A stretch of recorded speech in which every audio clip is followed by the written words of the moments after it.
U današnjem video radu predstavljam prvu severnokorejsku krstariću raketu koja se lansira iz podmornice. Naime, kako izvestila severnokorejska državna medijska kuća, ova država je demonstrirala svoj napredak u sposobnosti lansiranja krstarićih raketa sa svojih podmornica, sa raketama ispaljenim iz podvodnog položaja podmornice koji imaju domet preko 1500 km, a lete u eliptičnim i putanjama u obliku osmice i pogađaju svoje ciljeve. Severna Koreja je izvela probno lansiranje krstarićih raketa strateške namene u subotu, a o tome izvestila medijska kuća KCNA. Kako se dalje navodi u izveštaju ove medijske kuće, lider Severne Koreje, Kim Jong-un, je nadgledao testiranje koji ovaj test opisuje kao probno testiranje važnog sistema oružja. KCNA je prenela da su strateške krstariće rakete tipa podvodna zemlja su prešle 1500 km i da su leteli između 7507 i 7511 sekundi pre nego što su pogodile svoje ciljeve. U odvojenom izveštaju državne televizije KCNA u nedelju, Ministarstvo spoljnih poslova Severne Koreje je obećalo najtežu kontrakciju protiv Sjedinjenih država sve dok Vašington odbija suverenitet Pjongjanga. Za rastuće tenzije u regionu, Ministarstvo Severne Koreje krivi Vojni savez i zajedničke vojne vežbe Južne Koreje i Sjedinjenih Američkih Država, a saopštenje je prenela televizija KCNA.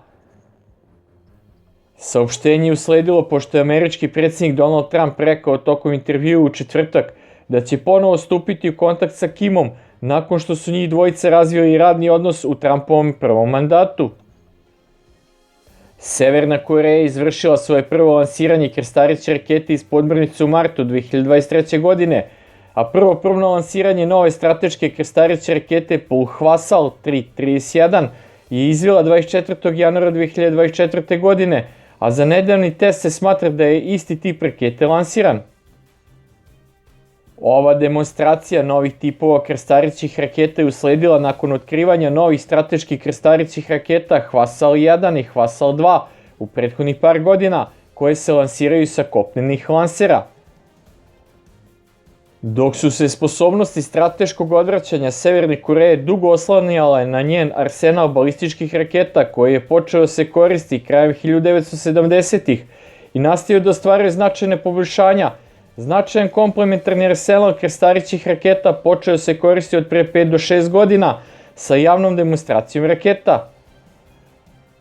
Severnokorejske krstariće rakete su dizajnirane za širok spektar uloga, uključujući nuklearne udare, konvencionalne precizne udare i protivbrodske napade.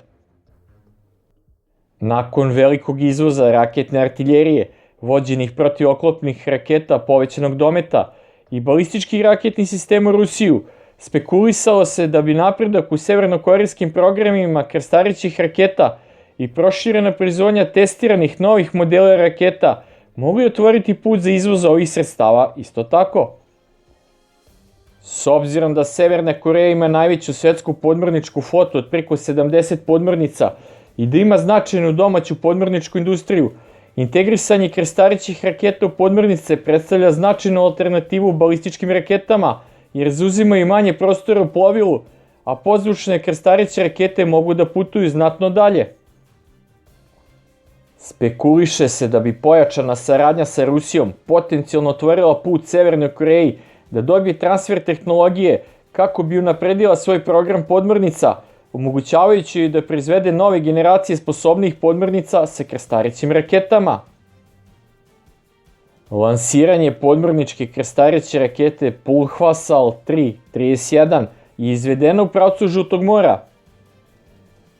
Predviđeni domet lansiranja rakete je bio 1500 km, a vreme lansiranja 7507 do 7511 sekundi. Prosječna brzina leta ove krstariće rakete strateškog doleta je bila 720 km/h. Test rakete imao za cilj povećanje efikasnosti strateškog odvraćanja od potencijalnih protivnika zbog nestabilne bezbednosne situacije u regionu.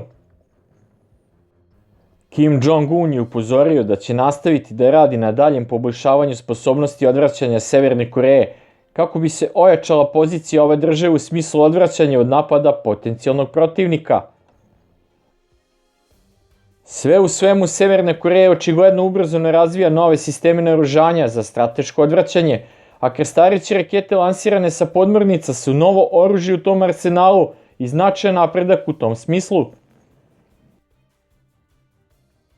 One su idealne za prekriveno dejstvo po protivniku, što im omogućava faktor iznenađenja. Osim toga, imaju srednji domet, pa su idealne za dejstvo po vojnim instalacijama protivnika Severne Koreje u Tihom okeanu.